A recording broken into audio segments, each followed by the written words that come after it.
So one of the things that I'm really passionate about is education reform, because as it is right now, I came up in the 90s in Houston, Texas, and so much of my history I had to seek out and learn myself as a Black person.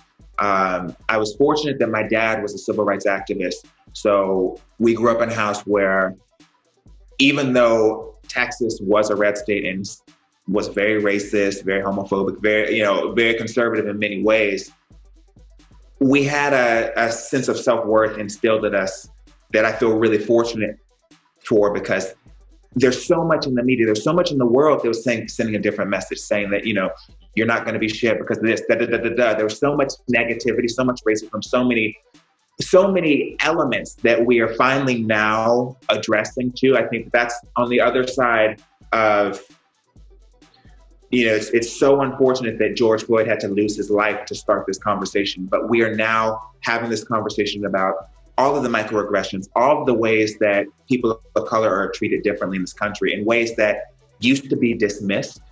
It used to be that, I always say that one of the worst things you can do to someone is to take away their voice, is to call them crazy or to call them angry. Because when you call someone crazy, you immediately, quote unquote, invalidate what they're saying. It's like, oh, they're crazy. If you call them angry, the angry Black woman, the angry Black man, the angry, any person of color, you then like, oh, well, they're just, and it's like, it's like this tool to set up a wall to silence us. And now people are finally listening.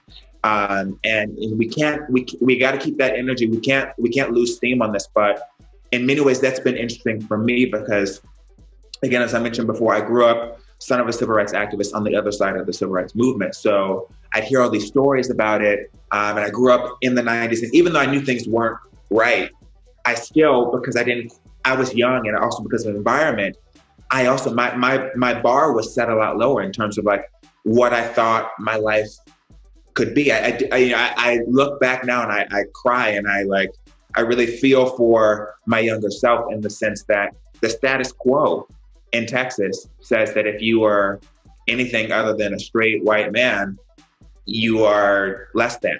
Like, even if it's not vocally said, it's this second-class citizen energy that we feel, and when I was younger, you're still navigating, figuring out, but now to be in this place where I can outwardly denounce it and, talk to younger people and older people and really just, be this anti-racist, because I think that we have to be able to call it what it is, and we're finally doing that. And we have to recognize that it's so insidious and it permeates into so many elements of our society, but also realize the effect that it has on the future generations, all the young people coming up. Because when your textbooks have, one, not even a chapter on your history, your people, but then also talks about you basically being dominated or colonized or brought over as slaves, it rips away. And I'm telling you, it also angers me that so many of us don't know that we're descendants of kings, of queens, of royalty, of all the beautiful advancements in society that have come from so many different cultures that has just been completely whitewashed. So all this is to say that because of sort of my journey through this, but also that fire that was put in me through my parents, it's something that, even though, again, I guess I'm a little bit subversive in the sense I make pop music, but I'm always going to try and Trojan horse some real shit in there. And it's something that I started doing a while ago and aim to continue to do, because we only got one time on this planet. It's like, if art is my vehicle, again, I'm going to make something, trust me, I'm going to play with sound and we're going to have a good time, but I'm also going to talk from the heart.